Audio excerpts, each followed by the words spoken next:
Hi, first of all, I want to say that you made the right decision by clicking on this video because today's lesson is very special. We're not just gonna have me in this video, I'll also have someone special. We're gonna have a guest today who is an English native speaker. Filipinism? Let's talk more about it today.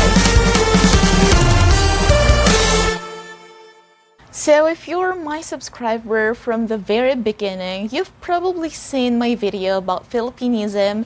I discussed different words and phrases which I knew were used only by the Filipinos and not by the native speakers. I recently read an article and found out there were more considered Filipinisms. The thing is, I think I heard some of them used by native speakers. So what we're going to do today is I'm gonna watch this video I sent of PowerPoint to Victoria, who is a native English speaker. By the way, Victoria has a YouTube channel, and let's watch this introduction for her.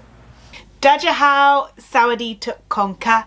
Hello everyone, my name is Victoria and I'm working on this really cool collab. If you want to know more about my channel, well, I talk about languages, life, sometimes travel, and the weekly reactions to Thai and Chinese music. Why? Well, 我会说一点中文 and ฉันพูดภาษาไทยได้นะคะ If you want to know how to A.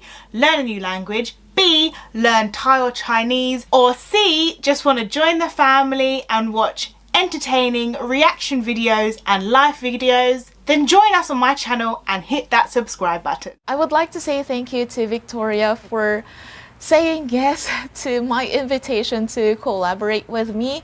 Please check her channel out. So I made a PowerPoint presentation there. I told her to guess the meaning of the word, well, in a Filipino context.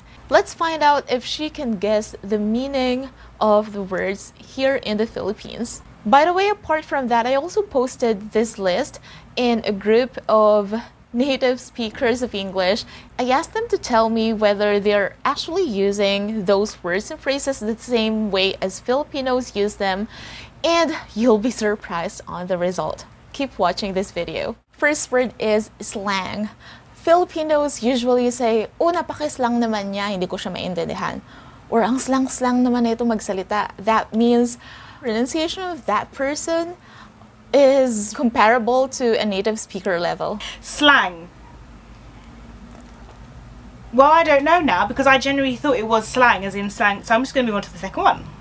So my American friend is so slang that I can't understand him. Oh, so is that as in if you're talking in slang, for example, if you were to say something in, I don't know, let's say, "Oh, that girl there is buff." That's like slang. So is that what this is? So as in they speak so much slang you can't understand them?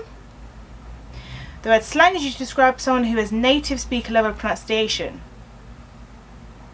Oh. See, very far. Not even close. Okay, that's cool. Not even close. So the word slang is used to describe someone who has native speaker level pronunciation or someone who is a native speaker. Oh, so I'm slang. Well, I like that. Alright, down with the first word, slang. When I asked a group of 10 native speakers, nobody agreed with this meaning of slang. Second word is CR. Let's find out if Victoria can guess the meaning of CR. CR. All I can think now is corporate responsibility, which I don't think it is that. CR. Excuse me, do you know where the CR is? CR. Right, I'm going to say either a toilet or like a bus stop, like maybe somewhere you get transport, or a bank. Those are my three options: toilet, transport location, or the bank. Let's see.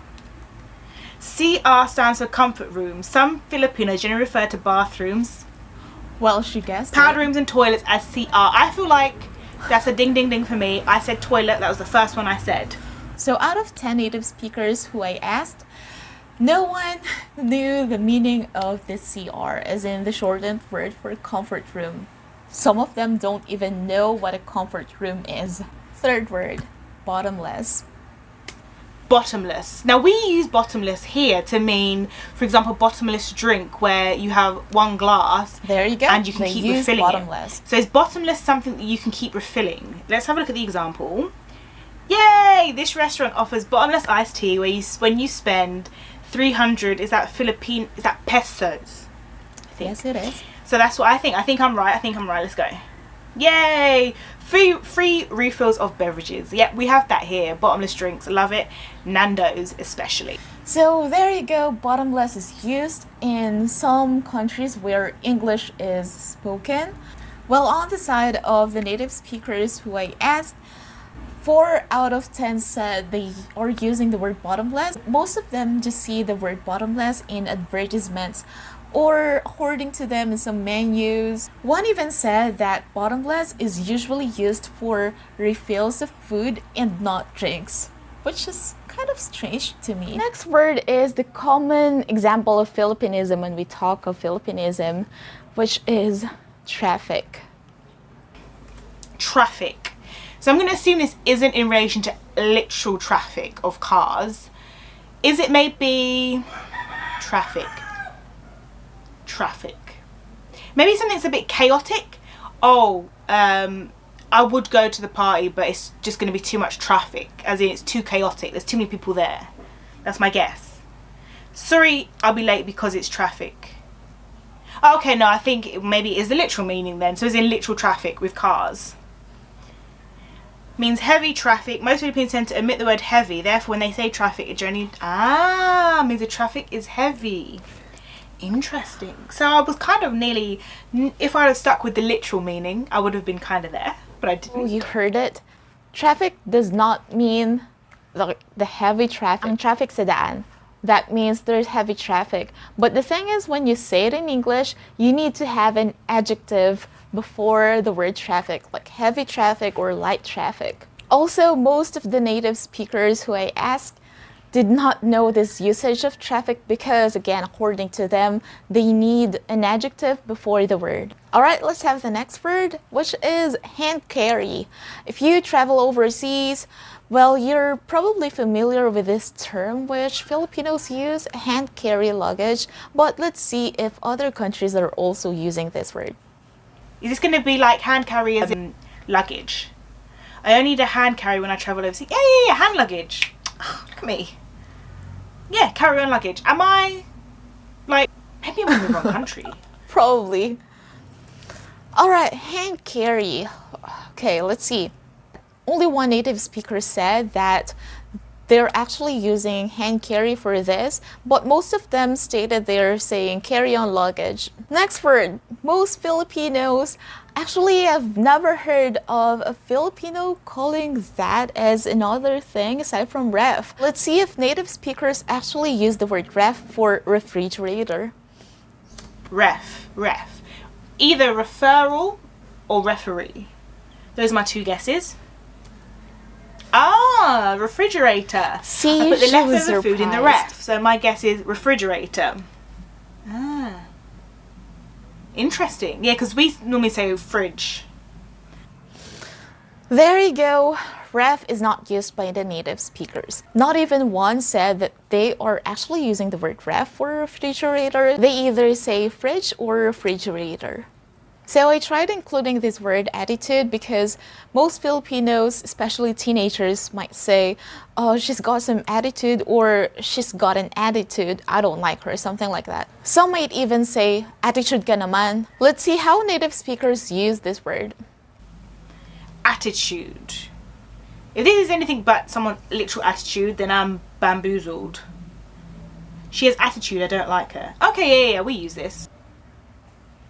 Alright, we're clear with attitude. Native speakers say she has an attitude, but not in the way that some Filipinos use it, like attitude ka naman.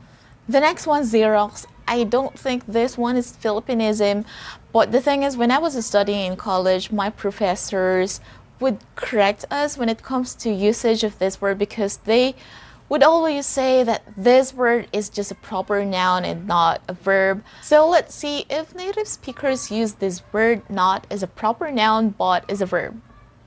Ooh, what's this? Xerox. Xerox. Xerox. Xerox. All I can think of is Ciroc, the vodka. Let me go on to the next one. Please Xerox this document. Is it like email? Or like fax? Ah, word is used as a verb but not a proper noun. I don't even know what this word means. Wow. Xerox. Nope. That one flew straight over my head. Alright, so we can see Victoria is not familiar with the word Xerox, not even as a proper noun. So I am thinking if this is just used in American English, because after I asked 10 native speakers, British and most of them are Americans actually, are familiar with the use of Xerox as a verb, but all of them agree that Xerox is only used in the old times. So this word is old-fashioned. The next word, tasty bread.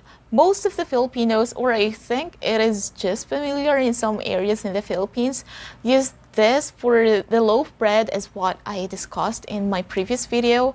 But let's see if native speakers can get the meaning of this word. Tasty bread. Now, is tasty bread... See, one part of me is thinking money, because we use bread to talk about money as well. Or it could be someone good looking. Can you get me some tasty bread from the supermarket?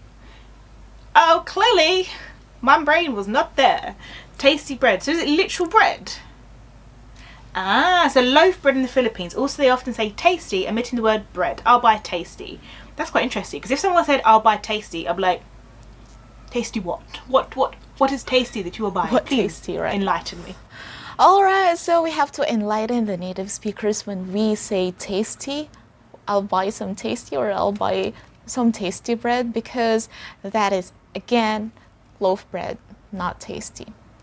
Now for the next word, commute, I think there is a debate whether they are actually using the word in this way or not, because out of the 10 native speakers who I asked, 4 of them agreed with this usage of commute, whereas the rest disagreed with it and said that commute is just the travel from house to work or school regularly, either using the public transport or private vehicle. Let's see what Victoria is going to say about it.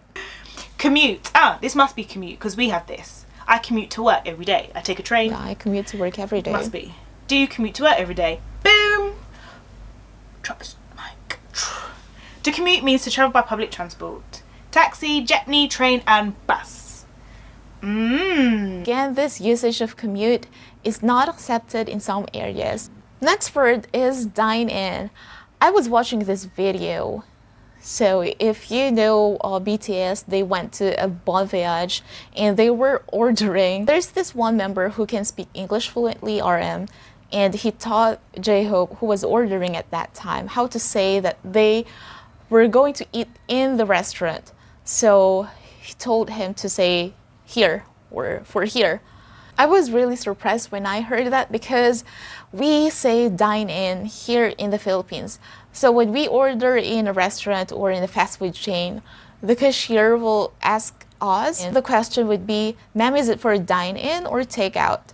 I've never heard of for here. Let's see how Victoria will understand the word dine in. Dine in. We have this as well. So it's in to eat inside a restaurant. One spaghetti, chicken and coke, please, for dine in. Oh, but the way it's used is definitely different. So we wouldn't say please for dine in. We would say we dined in, to, as in past tense. Oh yeah, we dined in. We do have that. Wow. So for here. Do we say it like Some that? native speakers said that this usage of dine in is correct or accepted, but most of them said that they usually say for here. Someone even said that in New York they say to stay, not for here or dine in. Next word is videoke. Filipinos love renting a videoke when it's someone else's birthday or if it's Christmas. But the thing is, videoke is not an English word. What's the English word for it? It's karaoke. But let's see if Victoria can guess the meaning of this word. video key. My guess is karaoke based. But is it a karaoke but a Alright, I video? think she got it. Our neighbour rented a video key for his daughter's birthday party. Ah, it was too loud last night, I couldn't sleep at all. So is it like a rented karaoke machine for your house then? Yeah. Ah, You got it. look at me. Look at me. See, video key, again, it's not an English word, so say karaoke instead, especially if you're speaking in English. When I asked the native speakers, I also included the word ball pen because it's very common in the Philippines. We just use the word ball pen for pen. And no one agreed with this usage of ball pen, so it's either pen or ballpoint pen as what I stated in my previous video. I also sent Victoria some questions about Filipinism and Philippine English. The only one that confused me, oh no, I'd say genuinely confused me if I was to hear it would be tasty, but only if the bread was omitted. So if someone said, oh yeah, can you get me some tasty? That would confuse me. And the Senox, I don't know how to pronounce that because I don't know what that is. That also confused me. I think a lot of these are very similar. Video key we don't use, just say karaoke. But I wouldn't say there's anything hugely different actually. Slang is the only one actually that would confuse me. So actually, we don't have a different word for slang. And to say someone, we just normally say we can't really understand them. I can't think of a word that we would have to replace that. I think it's quite similar to what we have, so it is understandable, which is quite interesting actually. Yeah, I wasn't that confused. I thought I was going to be a lot more confused than I was. Quite interesting. So that is the end of me reacting to the various things. I hope you found that entertaining. That was really interesting. I love learning about different cultures, so hopefully you enjoyed that. Bye. Sajian Saudi Konka. Goodbye. And that's it. I hope you learned something from this video. I hope it was interesting. This is my first time doing a collaboration like this, and I'll probably continue doing so in the future. Once again, I'd like to thank Victoria for allowing me to do this collaboration with her. Please check her channel out. She's a very good content creator, especially if you are into language learning. I'll leave the link to her channel in the description. I know that you'll learn a lot from her. Thank you very much for watching this video till the very end. Show your love and support to this channel by hitting the like and subscribe buttons. Share this with other learners. I would really appreciate that. Also, if you have suggestions for the next topics, please don't hesitate to leave that on the comments. Dream and make your dream happen. I'll see you in my next video. Bye!